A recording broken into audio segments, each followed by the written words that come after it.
Hi, my name is Nyki Fetterman. Some of you might know me as the Education Outreach Coordinator and Museum to Go Coordinator at the Canton Museum of Art, but some of you might not know that I'm also a fiber artist. Fiber art is something that I found kind of by accident. Fibers are something that have this really special quality where maybe it's a garment that we've worn and we have many memories tied to it.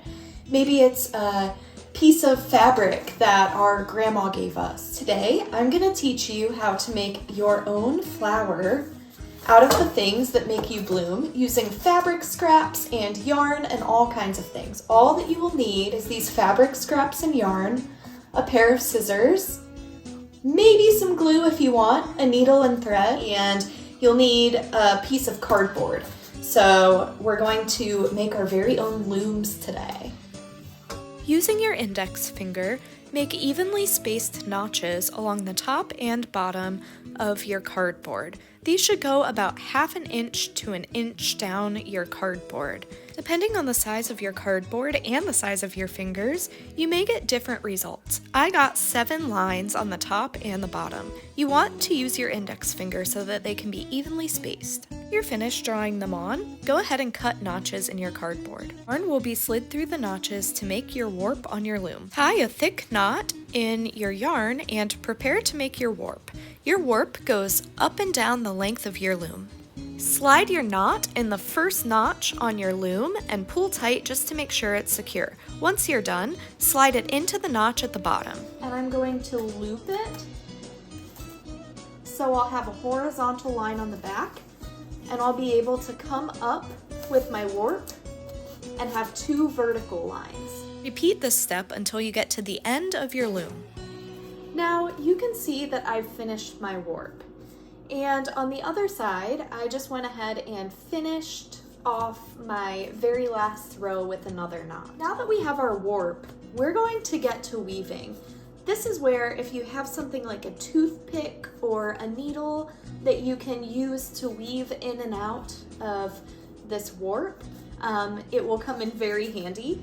If not, you could probably even use something like a pencil. Let's try it. So I'm gonna show you how to first make your weft, which is the kind of woven part that goes in and out of your warp. So I'm gonna start by going under my first layer, over my second, under my third, over my fourth, under my fifth, over my sixth, under my seventh. Hold your yarn on the end, and that will help you pull your yarn through the area that you've woven. Push your yarn up to the very top and make sure it's tight. Pull your yarn out so you have a lot to work with. Go ahead and cut your yarn and then tie it into a knot on the first string of your warp. Make sure that your warp stays even and don't tie it too tight. This is an example of what your warp will look like if it's too tight. Now when you go back through, you're gonna go back through the opposite way. So where I went under my very last one on this row, I'm going to go over it. And that's because it seals in our other rows that we do. Here's what it looks like with 2 rows done. Repeat this step as many times as you would like, and at the end, tie off your yarn the way that you tied it off at the very beginning. There we go. So next, I'm going to choose a larger piece, and that's going to be about as wide as my weaving. I am going to pay attention to what I did the last time.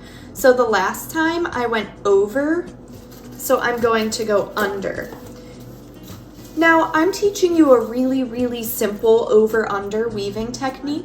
There are many different weaving techniques that you can look up.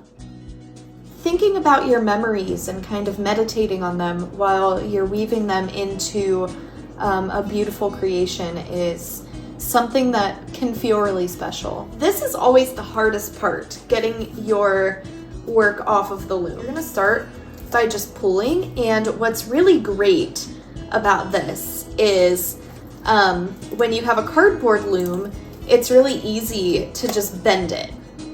And you're going to want to keep these loops. This is not the way that you would traditionally finish a weaving, but we are going to flip this over, and you can see that my warp is holding all of my AstroTurf along the bottom. And once I flip it over, I'm going to keep it attached to the top, but I am going to spread glue all over the back of this and wait for it to dry. Once your glue is dried, finish taking your weaving off the loom. Since my weaving is so small, I'm choosing to leave my weaving open and roll it up so that each part of my weaving acts like a petal. You can choose to fold yours in half and roll it up if your weaving is a little bit thicker. It's really up to you and how you want it to look. Once I have it rolled, I'll pinch along the bottom, and then I'll start to sew into the bottom so that I can cinch up my weaving into a bowl-like shape, making sure to pull really tight so that it gathers my weaving. Once you've finished cinching the bottom, your weaving will start to come apart like petals. If you're thinking to yourself that this looks messy, it is intentionally messy, and the reason why is because a lot of the ways in which I have grown and bloomed are kind of messy, and sometimes that's just the way that life works. Here, I've cut a small piece of felt, rolled it up, and stuck it in the center of my flower. I used hot glue, but you can use whatever you have laying around, or you can just sew as you go. You can see that the center is now rolled into the shape of a rose, and I'm going to add some more fabric around my center so that it looks more like opening petals.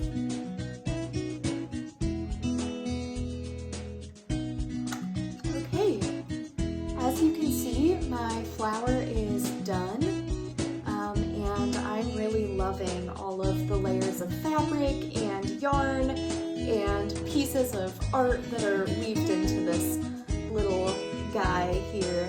I didn't show this step, but I fed a wire through the bottom of my piece to attach to the wall. Thank you so much for spending your time with me, and I want you to think about when you're making your next project, how do you bloom?